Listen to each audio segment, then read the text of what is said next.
So 8 years ago when I was still in high school, I gave a TEDx talk because it's awkward, it's cringe, I don't want to see myself, I don't want to hear myself. But then I realized I'm kind of a hypocrite, right? Because now I teach students on public speaking. I tell people all the time, you know, you should review yourself, you should look at your own recordings and things like that. So in the spirit of public speaking, I'm going to react and roast myself and give myself recommendations from 8 years ago. Okay, I feel like I should stop here. So I didn't actually went to Beidou High School. It's a school in Taipei, Taiwan. They were doing like a TEDx audition where they were like, oh, we're going to have this TEDx event and we would like to feature a few students here. My homeroom teacher saw the advertisements for the audition and she was like, go try it. And so I had to upload like a 2-minute video and like a 300-word essay talking about what idea you want to spread, because TEDx is all about ideas worth spreading. And so yeah, that was it. I got really lucky. As for this picture here, wow, I've gained some weight. Perfect imperfection. Now, for you to get ready, it's going to be a 6-minute speech in which I'm going to explain this cliche with stories of my life and 3 quotes from different movies. Now first, you might be thinking, why am I speaking English? There's this Wharton guy, there's this Harvard guy. Why am I speaking English? Let me tell you why. I am showing off. This is so awkward. I know it's obviously a lot of people don't really like seeing or hearing themselves on video or on recording. The same goes for me. I know I teach public speaking and I know I tell all my students that you have to get used to it. And I did. Like I'm more used to it right now. I mean, I have to edit all these videos. One thing I do want to mention though, so like I mentioned that there's a Harvard guy and a Wharton guy. And as someone who's going on stage, like think about it. From an audience perspective, they're hearing like you're the 8th one doing this, right? Why should they care more about you, especially when their attention is diverted? So one thing about speaking in a speaker series, you have to do some homework on who's before you, who's after you, what are they talking about, how can you be different from other people if you really want that kind of attention. But for a particular reason. But before I tell you what reason is that, congenital anhedonia. For those of you who didn't know what congenital anhedonia is, it basically is a genetic defect which I was born with less teeth. 8 in my case. Okay, so some of you already know the story about my teeth. You can watch it here. So I had 8 teeth when I was doing the speech. 6 of them fell out a year after. And for this like medical thing, it was actually called congenital oligodontia. So anhedonia is where you don't have any teeth. Oligodontia is you have some of your teeth. And so that makes me the target of bullying and mocking. Now some of the nicknames are actually quite creative. It's like, there's this one time when I was with a girl and they all call her Snow White. Why? Because I'm like one of the 7 dwarfs. Or there's another time, like when the movie came out, How to Train Your Dragon. They call me Toothless. Toothless! Oh, I forgot about this reference. I always have this toothless doll just running around in my bedroom because I guess it's kind of like a reminder where I used to hate being called toothless, and now it's a part of me. It's a part of my history, my identity, I would say. And he's so cute. Funny, huh? And actually, it's really creative. After all these years, I take it as nothing. There was this one time I was standing in front of the mirror and I was like, Mike, I'm going to give you a new nickname. And my head was blank. So I'm pretty sure they're really good, like those nicknames. But that's not the point. So cringe. The point is that I was being set apart from groups of people. I hated to talk to people. My kindergarten life and my first 3 years of elementary school was quite miserable. And now back to showing up. Yay. Now, the reason why I'm speaking English is because the motivation of imperfection. Now, the 3rd school year of my elementary school, our class voted for a representative to go outside and for an English speech contest. Now, our class voted for me, but not for honor, but for mocking. They laughed at me, I was becoming a laughingstock. Now, the worst part is the teacher agreed. And she came to me and she said, Michael, why don't you give it a try? And I was like, really? Really? English contest? And she quoted Forrest Gump. She said, life is like a box of chocolate, you never know what you're gonna get. And I'm like, fine, I'll do it. And here's the part, which is the turning point of my life. For the next 3 months, I keep watching movies. One thing that I noticed on this watch is that I have this thing where I keep on repeating now. Now, the third. Wow, it's funny because you know how a lot of people would watch your videos just to see like how many filler words do they have, what kind of habits do they have, should they change it? Look, I would say if you notice that you kept on saying the same words over and over and over again, you should probably change it.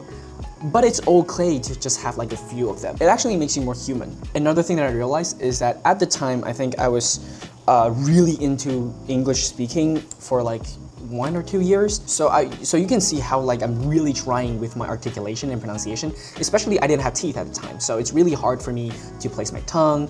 I have to like really speak really intentionally to get a lot of these sounds. I have to use my tongue to like fill in the spaces, block the wind coming out from my mouth. So I would want to say it to my past self, like, great job. I tried to mark the pronunciation of the movies, different accent. Like my American accent was from the movie The Incredibles, the cartoon, and my British accent is from Harry Potter. Yeah, that was true. I practiced a lot of my English using Harry Potter, so I started out with British accent. Like my British accent was never like formal, right? Because I've never been to UK. I didn't know what people in UK talk like. And I really like to mimic Hermione talk. Oh, you two are gonna get us killed, or worst, expelled. So I think a lot of my English was from that. And I was here in the United States for undergrad. And then after like a few months, I just started to be more like American accent. I actually feel more comfortable speaking American accent right now. I actually studied really hard on my British accent in my second year of college, but that's another story. And anyway, you see, here I am. My pronunciation is not perfect, but I'm pretty sure it's above some level. You see, have you ever seen a 3-year-old kid with no teeth and he or she is talking like da da da? That's how I talk. That's how I talked when I was little. And so for the next 3 months, I was preparing to make sure my speech is perfect. So I actually learned how to position my tongue in the right place to avoid the wind from gusting out from my mouth. So that's it, but you need time. You need a lot of time to do that. So here comes the first quote of the day. You can't get so hung up on where you'd rather be that you forgot how to make the most of where you are. It's from the movie Passengers from 2016. So it's a cliche, but you have to think what you have other than the things that you don't have. I still stand by this. It's so going to mess up your mind if you kept on thinking about the things that you don't have, especially in this age of social media. Like, it is crazy. Devotion and distraction. Now, imagine you're on a roller coaster. You're having fun in a theme park. Would you really think about the imperfections you have? Maybe you think you're fatter. Maybe you think you're not smart enough. But you wouldn't. Why? Because you're so distracted and you're so devoted into doing something that you wouldn't think about the imperfection. And after a long time of period, people will stop thinking about the imperfection. And so, you know what? Go out there, hike, have some sports, listen to some music. And in my case, I try to focus more on public speaking. I never thought that I can stand here today speaking to everyone, not to mention English. And so, I also found my hobby, which is movies. And I love movies, and I want to go to the industry in the future too. The second quote of the day. Some may say that I couldn't, but no one can say that I didn't. It's also from a movie, Florence Foster Jenkins in 2016, but she's also a real person. She performed in the Carnegie Hall, but she can't sing. You understand that? Critics destroyed her, but this is what she said before she died. If I have to do this again, I would definitely expand on this part. What does it mean to say some may say I couldn't, but no one can say I didn't? The point of this quote is to tell people to try, to keep trying and do the things that you want to do. But I think I may have moved on from that just a little bit too fast. Last thing, I think, therefore I am. Now, this is also a cliche, but before you say this, I want you guys to think about what it really means about this one. This is human brain, complicated, but powerful. It's so powerful that it can actually change your route of life. In the long course of life, I know, why listen to a 17-year-old kid jabbering about life? But in this long course of life, sometimes it's just a spark of inspiration that can change your whole ending of life. So please, think. Think about what you have. Don't think about what the things you don't have. That's what I do, and that's why I have some progress, which I think most of you guys can. You can see how nervous I was. You can definitely see how nervous I was. Last quote of the day. You only get one life, and it's your duty to live it as fully as possible. It's from the movie Me Before You in 2016. You see, like I said, I have encountered some bad stuff, some barriers, and I'm pretty sure you all do. And you'll find what you're gonna do in the future at some point of your life. Okay, I haven't seen this video for 8 years, and it just came to my mind that I actually filter out a whole ending paragraph. By the end of the speech, there's supposed to be a call to action where I share some of the actions I have taken instead of these just mindsets. But I was looking at the time and I realized I was out of time, and I've practiced this like so many times. I've practiced this speech probably like 50 times before, but I still ran out of time. So while I don't really remember what I wanted to say, but it's clear that by the end of this speech, there's nothing more actionable. There's no call to action instead of just sharing all these mindsets that I had. Obviously, I was 17 years old, so, you know, kind of makes sense. So yeah, Live out your perfect imperfection. And one last reminder, you only live once. Thank you. I would say I'm actually surprised by how much this inspired me. Again, look, I know what it sounds like. It's super arrogant when you say, oh my God, I'm inspired by myself. But you guys have to know, like, that is not me anymore. Like, it's still me, but not me. I've evolved, I've changed. And I think that guy right there in that screen was simple enough, right? He know what he wants to talk about. He know the idea with spreading. To think about how you only live once and to focus on the things and to have devotion and distract yourself from these noises.